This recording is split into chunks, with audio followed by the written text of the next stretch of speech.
तो साहब क्या वाकई में गोवा जाना अब लोगों की पसंद से निकल गया है?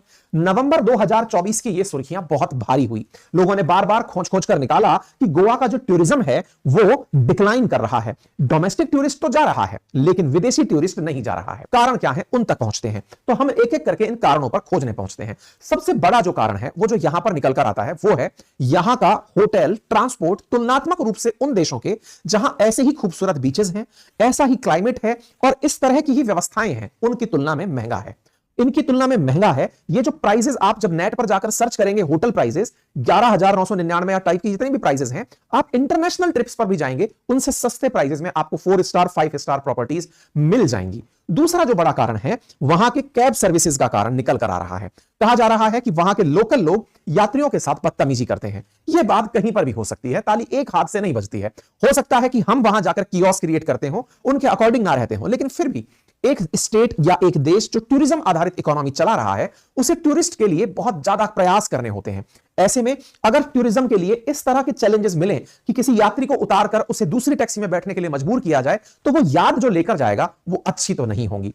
ठीक इसी प्रकार से टैक्सी के साथ साथ जो लोकल्स के बीच में होने वाली जो वहां के झगड़े हैं, वो तुलनात्मक रूप से लोगों को गोवा में ज्यादा दिखने लगे हैं। खैर, इसे इस तरह से भी कह सकते हैं, जब आपको कम दामों में उससे बेहतर कुछ मिलने लगता है तो आप उसकी तरफ स्वतः ही आकर्षित होते हैं। आपको जानकर आश्चर्य होगा, आज थाईलैंड, जिसके बारे में बार बार चर्चा होती है कि गोवा का टूरिज्म थाईलैंड खा गया, उसके पीछे का बड़ा कारण है थाईलैंड गवर्नमेंट ने अपने यहां पर वीजा फ्री एंट्री दी हुई है। बिल्कुल वैसे ही जैसे आपको गोवा के लिए फ्लाइट घुसनी है, बिल्कुल आप थाईलैंड के लिए भी फ्लाइट में घुसे बिना किसी टेंशन के, सीधा पासपोर्ट लेके वहां उतरे, वो ठप्पा लगाएंगे और आप उनके देश में एंट्री कर जाएंगे।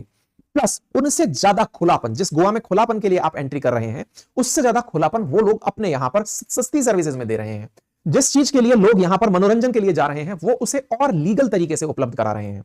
जिस मनोरंजन में उन्होंने यहां पर बीचेस को देखा है, सस्ती शराब को देखा है, कसिनोज को देखा है, वो सब चीजें और ज्यादा सिक्योर एनवायरनमेंट में उपलब्ध करा रहे हैं। जब कंपटीशन बढ़ता है, सस्ते दामों में कोई दूसरा विकल्प मिलता है, तो लोग दूसरी तरफ आकर्षित होने लगते हैं। यही हुआ कि आज इंडिया का टूरिस्ट जो ये समझ गया कि गोवा से सस्ता बैंकॉक जाना है, उसने गोवा की जगह बैंकॉक की फ्लाइट बोर्ड कर ली है। ठीक इसी तरह से एक और बड़ा कारण वो है हमारे सिविक सेंस।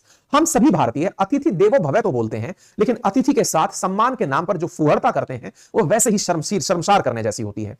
विदेशियों को देखकर उनके प्रति फब्तियां कसना, महिलाओं को देखकर उन्हें बहुत ही गंदी नजरों से देखना, विदेशी महिलाओं के ऊपर शारीरिक टिप्पणियां करना, उनके साथ जबरन फोटो खिंचाना, उनकी ईव टीजिंग करना, उन्हें छेड़ना, ये कॉमन घटनाएं हैं जो रिपोर्ट होती हैं। और जब एक घटना रिपोर्ट होती है तो सोशल मीडिया के जमाने पर वो आग की तरह फैलती है। सिमिलरली गोवा के बीचेस पर ये जो आप ग्लासेस और खाली बोतलें शराब की देख रहे हैं, ये किसी भी सामान्य जनमानस से अपेक्षित नहीं है। ये वही लोग हैं जो अपने घर में संभवतया गंदी चप्पलें लेकर ना घुसते हों, लेकिन अपने ही देश को इतना बदसूरत और गंदा बनाकर आने में हमारे यात्रियों का कहना ही क्या है। हेडलाइंस बनती हैं 2024 की शुरुआत की 3 जनवरी की, जब न्यू ईयर जो गोवा ने मनाया था, तो कुछ इस तरह से यहां के बीचेस पर गंदगी थी। न्यू ईयर की पार्टी के बाद लोगों ने जिस तरह से कचरा फैलाया, उसे देखकर प्रकृति भी रोती होगी कि मैंने ये किन लोगों को धारण किया हुआ है। गोवा टूरिज्म के अंदर फॉरेनर्स जो हैं वो धीरे धीरे बढ़ रहे हैं, ऐसा सरकार क्लेम कर रही है। गोवा का जो टूरिज्म डिपार्टमेंट है वो अपनी तरफ से सफाई दे रहा है कि नहीं साहब, हमारा ये सीजन एक्सेप्शनल है, हमारे यहां बहुत यात्री आए हैं। हम अगेन कह रहे हैं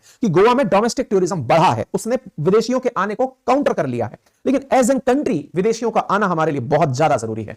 गोवा के जो टूरिस्ट मिनिस्टर हैं, इनका हाल ही में बयान आया है कि यह न्यूज फर्जी है कि हमारे यहां पर होटल्स खाली हैं। जी नहीं, हम भी मानते हैं कि आपके यहां होटल्स खाली नहीं होंगे, लेकिन मंत्री महोदय आप जरा यह बताने का कष्ट करें कि विदेशियों के नंबर आज से 5 साल पहले जो थे, क्या आपके पास आज वो हैं, जबकि पूरी तरह से टूरिस्ट के ऊपर रेस्ट्रिक्शंस हट चुके हैं। तो निश्चित ही आपके पास सकारात्मक जवाब नहीं होगा, और यही हम सबको समझना जरूरी है।